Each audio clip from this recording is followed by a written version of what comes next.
Coucou David Fèvre, j'espère que vous allez bien. Alors vous l'avez vu, eh bien, on vient de démonter la rogneuse, remonter les feuilleuses pour la semaine prochaine. J'ai pris l'élévateur pour soutenir un peu puisqu'on n'arrive pas à retirer les béquilles noires qui sont juste là, puisque ça tape dans la roue. Donc voilà, petit détail sur le matériel qui n'en est pas un, mais bien de temps en temps ça va, pas super à démonter. Donc il y a des petites astuces, l'élévateur. Voilà, aujourd'hui c'est pas de ça que je voulais vous parler. Ça, les feuilleuses, je vais vous en parler la semaine prochaine. On va attaquer ce travail là après le palissage. Je vous l'expliquerai la semaine prochaine. Donc là je rentre le tracteur et puis on va direction les vignes. Je vais vous parler du palissage. Allez, à tout de suite, c'est parti. Alors, on est arrivé bien dans les vignes. On est ici au lieu-dit le Mont Pinson, dans une parcelle de meunier. Et donc, je vais vous montrer ce que c'est que le palissage. Alors, j'ai déjà fait plusieurs vidéos là-dessus. Donc, voilà ici, donc cette parcelle de meunier. Voilà ici un rang qui n'est pas fait. On va descendre un petit peu. C'est tout simple. Alors la vigne, c'est une liane, ça pousse un petit peu dans tous les sens si on la conduit pas. Et bien forcément, à ce stade, alors on a fait ce qu'on appelle des relevages. Un relevage, donc sur les piquets ici, on a remonté plusieurs fois les fils ici, ce qu'on appelle des fils palisseurs. On les a remontés plusieurs fois, donc 2 fois. Et puis forcément, allez, on va décacher un petit peu de feuilles, comme ça on verra un peu mieux. Donc il y a des brins, alors notamment ceux-là encore. Voilà, les brins sont un petit peu emmêlés et sont pas disposés en fait comme ils ont poussé. Les brins sont un petit peu emmêlés. Et s'ils sont un peu emmêlés, de temps en temps, vous avez par ici une zone de grappe qui est un peu emprisonnée, donc entre les feuilles, entre les brins. Et donc justement, on va libérer un petit peu les raisins pour qu'ils soient complètement aérés. Et pour faire, on va remettre les brins assez droits et surtout les remettre dans l'ordre où ils sont poussés.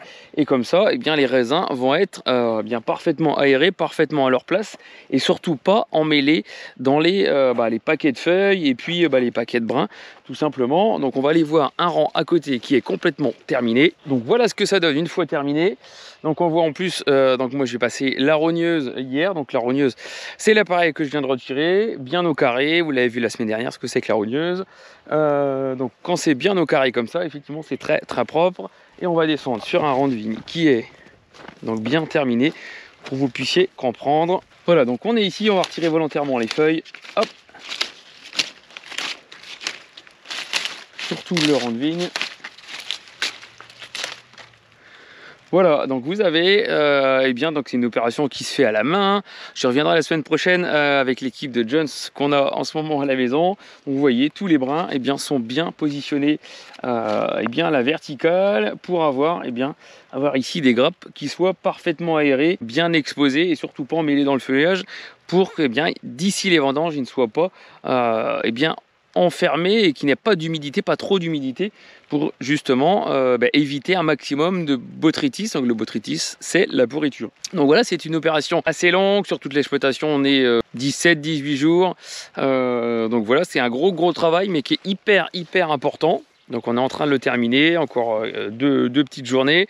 Donc c'est hyper important pour la suite, pour la qualité du raisin tout simplement. Donc pour l'instant effectivement ça se passe plutôt pas mal. Là il y a quelques gouttes qui tombent.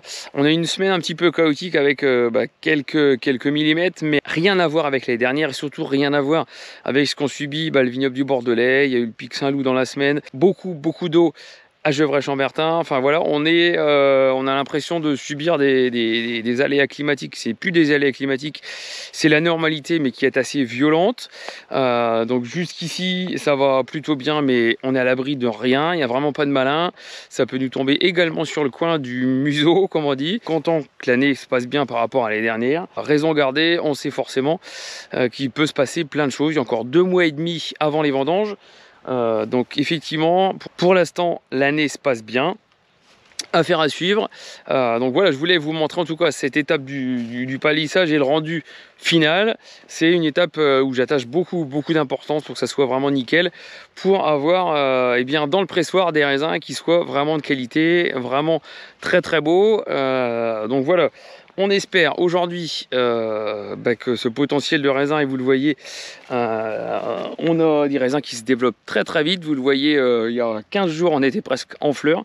Donc ici il y a des raisins qui sont qui avance très bien. Alors on n'a pas forcément des grosses grappes de raisin, voilà, ici par exemple. Affaire à suivre sur ce que ça va donner. La pluie nous a aidé un petit peu à redémarrer la minéralisation, à alimenter un petit peu la vigne. Pour l'instant on croise les doigts, rien n'est fait, mais voilà, ça se passe plutôt bien, en tout cas de notre côté cette année. Donc grosse pensée à tous les vignerons cette semaine qui ont été touchés par la grêle, par beaucoup d'eau. Ça nous rappelle forcément de mauvais souvenirs. Donc voilà pour cette vidéo. Je vais retourner finir de monter la tuyauterie sur mon effeuilleuse, et puis je vous donne rendez-vous la semaine prochaine pour parler un petit peu des feuillages. Les feuillages, on va retirer un petit peu de feuilles seulement sur un côté, sur certaines parcelles qui sont fort vigoureuses, pour encore éviter d'être sujet au botrytis. Donc c'est tout pour cette semaine, je vous donne rendez-vous la semaine prochaine et vous souhaite un excellent week-end. Ciao, salut!